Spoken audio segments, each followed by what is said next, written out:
Good morning po. Nandito po tayo sa isang awarding ng isang shareholder na si Tita Lina.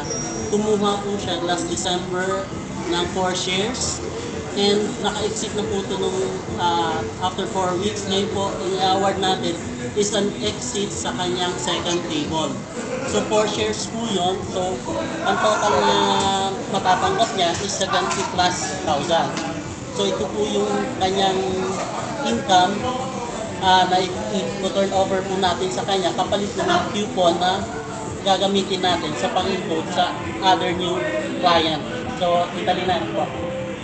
Yes. Sila po natin nilangin. Speak dito, speak. Maraming salamat muli sa MGoldex and especially yung team namin sa Smart Pinoy. Alam ko na maraming magtutulungan dito, gaya sa akin, at ipagpatuloy lang natin yung tiwala sa grupo. Yes. So maraming salamat at susunod din yung ating buo na. Yes. Siguro next year.